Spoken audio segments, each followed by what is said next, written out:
নাকের ভেতরে ঢুকে গিয়েছিল ছোট পাথর। অসুস্থ শিশুকে নিয়ে হাসপাতালে ছুটে এসেছিল পরিবার, কিন্তু অভিযোগ চিকিৎসা মেলেনি, বরং মিলেছে অবহেলা আর দুর্ব্যবহার।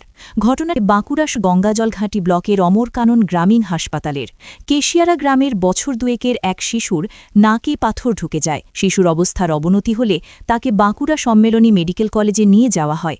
সেখানেই নাক থেকে পাথর বের করে চিকিৎসা করা হয়। এই ঘটনার প্রতিবাদে হাসপাতালে বিক্ষোভ দেখায় পরিবার পরিজনেরা। জরুরি বিভাগের সামনে ধর্নায় বসেন শিশুর ঠাকুমা। পরে পুলিশ এসে পরিস্থিতি নিয়ন্ত্রণে আনে।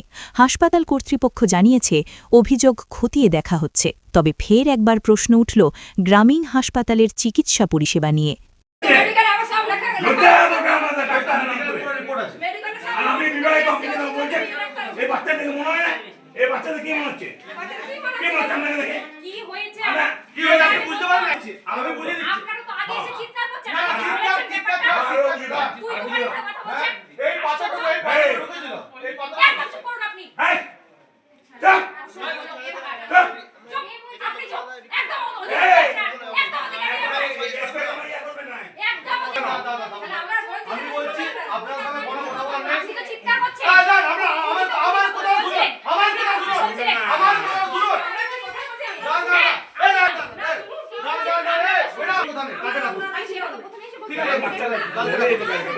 ডাক্তারবাবু বলছেন যে হ্যাঁ ভিতরে রয়েছে, আপনারা বসুন, আমি বার করে সব কাগজপত্র হাতে। দেখুন আমরা মিথ্যা বলছি, যদি কাগজপত্র সব করে নিয়ে এসেছি, এগুলো প্রমাণ করে দেখে নেন। আমরা আছি, পাথর শুদ্ধ নিয়ে এসেছি আমরা। বলছো বাচ্চা মারা গেল কি হতো? হ্যাঁ আমাদের বাচ্চারা মারা গেল, ওনাদের বাচ্চা মারা গেল কি হবে তখন? বাহ বাহ, আমরা বিনা চিকিৎসায় আমাদের বাচ্চা মারবো? বাহ, বাচ্চাটা মারা গেল কি হতো? আমি সেই লজ্জাটা আপনি প্রথম থেকে উল্টোপাল্টা করছেন। তারপর তো লাস্ট আমি আপনি বললাম বাবা না, নামে বলো। হ্যাঁ আপনি বাবা বাবা নামে বলো, বাবাই বাবাই নয়, না ভুল হচ্ছে তো। আমার। না তো এই, আমিও বেশ পাচ্ছি। আরে আমার কি তুই কি বলে কেটে বলে দেবো? এটা করে হচ্ছে ভালো হবে, ভালো হবে। বাচ্চা মারা গেল, আমার বাচ্চা কথা বলেছে না, এই বাচ্চা মারা গেল। আমাদের বাচ্চারা মারা গেল। হাত ধরে বললেন। আপনি বলেছেন যে আমার বাচ্চা হলে কি হতো? হ্যাঁ, আমি বলছি হ্যাঁ মরে যেত। কি হতো? ও তাহলে এবার কি বলে দেবো? আমার বাচ্চা। এই সালাম, আমি আমার বাচ্চা বলেছি।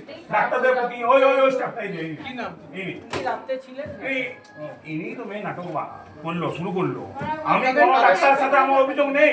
ডাক্তার ডাক্তার বুঝতে পারেনি, হয়তো অসুবিধা হতে পারে। ম্যাডাম দেখুন, আমি বলি আপনাকে, just 1 minute, just 1 minute, just 1 minute, madam just 1 minute. আর বলুন, আমি আমার বক্তব্যটা দিই। ম্যাডামের কথাটা শুনবেন। আমার কথাটা শুনুন। একটু শুনুন, তারপর আমার চাওয়া না চাওয়া সেটার বড় কথা নয়, বড় কথা হচ্ছে সত্যি। আমার মেডিকেল পরিস্থিতি এরকম চলছে, বারবার জানানোর পর কোনো কাজ বলছে বাচ্চা নিয়ে মারা যেত, আবার বলছে কি বলছে বাচ্চা নিয়ে মারা যেত, কি হতো? বাহ, ভেরি গুড।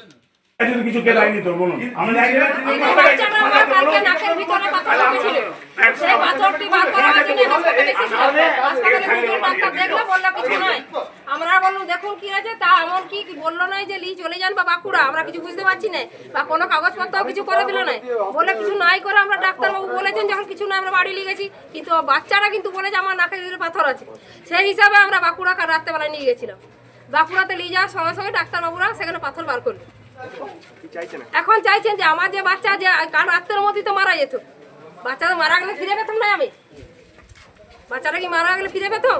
কিন্তু এইভাবে চিকিৎসাগুলো যে একটু ভালো করে যেন চিকিৎসাটা করে। প্রতি বাচ্চাই তো এরকম মারা মনে করবে যে আমার বাচ্চারা ডাক্তার বলে দিয়েছে যে ঠিকই আছে, তাহলে বাচ্চারা দিকে নিয়ে চলে যেত ঘুরে। সেইভাবেই তো বাচ্চা তো ঘরে মারা যাবে এইভাবেই। নার্সের ব্যবহার কিন্তু ভালো নয় এখানে। আমার নাম মিঠু সিংহ। ওনাদের গতকাল একটি বাচ্চার নাকে পাথর ঢুকে গেছিল, সেটা নিয়ে ওনাদের কমপ্লেন আছে যে ডাক্তার ঠিক মতো না দেখেননি। তো ওনারাও মানে ডাক্তার ওরা ওয়েট করে বেশ কিছুক্ষণ ওয়েট করে তারপর ওনারা বাঁকুড়া মেডিকেল কলেজে নিজেরাই চলে যান এবং সেখান থেকে পাথরটা বার করেন। তো সেইটা নিয়ে ওনাদের খুব ক্ষোভ হয়, যেহেতু বাচ্চাটি ছোট এবং নাকি পাথরটি ছিল। তো সেই নিয়ে ওনারা কমপ্লেন জানাতে এসেছিলেন যে পরিষেবা যাতে আরও ভালো করা যায় সেই হিসেবে, এবং ডাক্তার সিস্টার এবং অন্যান্য যারা স্বাস্থ্যকর্মী আছে তাদের যাতে আর কি ব্যবহারটা আরও সহিষ্ণু হয়, পরিষেবাটা যাতে আরও উন্নত করা যায় সেই বিষয়েও তারা কমপ্লেন করে। হসপিটালে পরিষেবার কোনো লিমিট হয় না, মানুষের এক্সপেকটেশনেরও কোনো লিমিট হয় না। তো আমরা সবসময় চাই মানুষকে তার এক্সপেকটেশন অনুযায়ী অ্যাজ পার এক্সপেকটেশন এবং তার অ্যাজ পার কমপ্লেন পরিষেবা দেওয়ার, কিন্তু সেটা সবসময় হয়তো মিট আপ করা সম্ভব হয় না, কারণ সেইটার জন্যই আর কি ওনারা মানে আমাদের লোক কম বা অনেক সময় মানুষেরও ধৈর্য কম হয়ে থাকে। তো সেটা যাতে এই ধরনের মিসআন্ডারস্ট্যান্ডিং যাতে না হয় সেজন্য আগামী দিনে আমি সাথে যারা ডিউটিতে থাকবেন তাদেরকে ব্যুরো রিপোর্ট, জেলার বার্তা।